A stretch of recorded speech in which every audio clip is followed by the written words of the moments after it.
Assalamualaikum warahmatullahi wabarakatuh.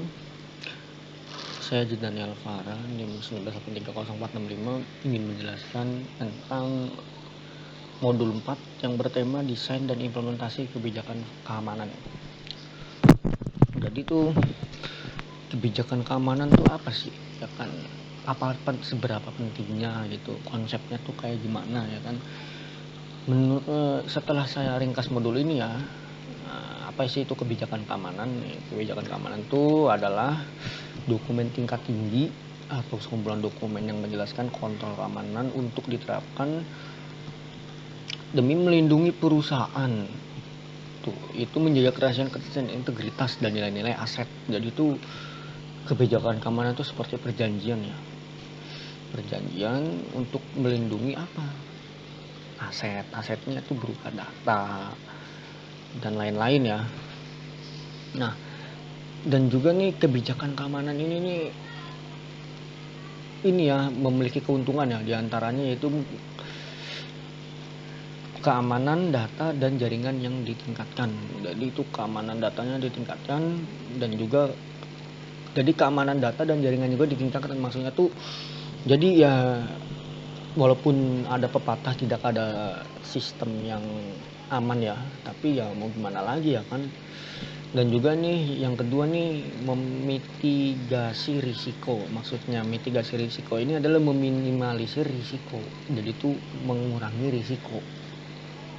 Nah terus yang ketiga ini penggunaan perangkat dan transfer data dipantau dan dikendali. Jadi itu kayak gimana ya, jadi itu ada sistem pantaunya gitu. Jadi gerak geriknya keluar masuknya data ya kan dipantau. Ini misalnya data ini ada mengandung apa, misalnya ada virus ya kan kalau di dalam jaringan, terus misalnya ini ya kan, jadi itu dipantau semuanya gitu. Terus juga kinerja jaringan lebih baik gitu, jadi tidak ada hambatan gitu ya kan. Terus respon cepat terhadap masalah dan waktu henti yang lebih rendah. Jadi itu on time terus ya, respon jadi itu timbal baliknya cepet gitu, feedbacknya cepet ya kan. Terus juga jarang waktu delay ini terhambat gitu. Terus penurunan tingkat stress management ya. Penurunan tingkat stress management tuh gimana ya, salah saya ini tuh terlalu belum memahami gitu ya kan. Kebijakan keamanan tuh banyak, ada kebijakan keamanan privasi, ada perusahaan, ada informasi dan lainnya, ada banyak sih kebijakan keamanan itu. Terus mengurangi biaya, jadi lebih hemat gitu ya kan.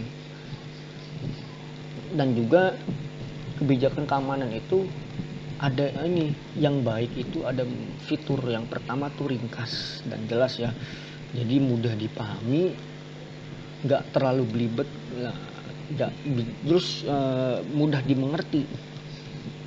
Kalau tidak dimengerti ya ini malah tidak diterapkan ya oleh pegawainya ya bisa dilihat sudah dijelaskan. Dan yang kedua nih, dapat diterapkan dan bermanfaat kan. Kebijakan harus ditulis, didesain sebagaimana mungkin agar dapat diterapkan di berbagai seksi organisasi dan mudah diatur dan diterapkan, mudah dipahami, istilahnya mah gitulah. Terus layak secara ekonomi nih. Nah, ini gimana ya? Ini saya kurang tahu ya untuk menjelaskannya ya.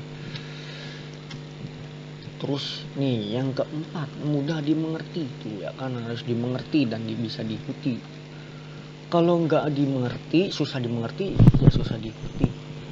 Terus yang kelima nih realistis lah. Jadi tuh kebijakan keamanannya sesuai apa yang terjadi secara fakta gitu, secara nyata ya. Tuh kalau hal-hal fiksi kebijakan malah mengacaukan organisasi atau perorangan itu sendiri. Nah, yang keenam tuh konsisten. Harus konsisten dalam mengimplementasikan, dalam menjalankan kebijakan mereka. Harus konsisten, jadi itu perusahaan tersebut atau organisasi ya dapat dilakukan secara prosedural. Jadi itu harus ramah. Kebijakan itu tidak merugikan dan juga tidak membebankan kepada orang tersebut atau karyawan, dan dapat memenuhi hukum dan regulasi. Jadi setiap kebijakan itu harus sesuai semua hukum dan aturan kepada istilahnya mah kalau pada negara tersebut ya harus sesuai kepada undang-undang atau peraturan pada negara tersebut ya. Nah, untuk selanjutnya kalian tahu kan di HP pada HP Android kalian ya. Nah, itu tuh kan biasanya kan kalian itu kan misalnya nih, kalian menginstal aplikasi ya kan. Menginstal aplikasi, misalnya kalian menginstal aplikasi game ya, misalnya game COD ya.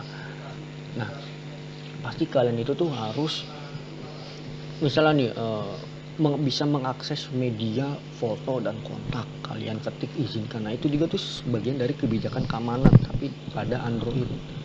Itu salah satunya ya. Terus yang kedua tuh misalnya nih kalian download di ini ya, download apa namanya, misalnya download file apa gitu ya kan. Nah, terus kalian tuh pasti tuh ini apa namanya, ada misalnya I'm human apa I'm robot gitu ya kan. Nah, kalau itu tuh salah satu jenis kebijakan keamanan tuh. Salah satunya tuh authentication atau authorization. Untuk penjelasannya autentikasi dan authorization itu kalian searching sendiri di Google. Ya sih, itu saja ya dari saya, kurang lebihnya mohon maaf. Assalamualaikum warahmatullahi wabarakatuh.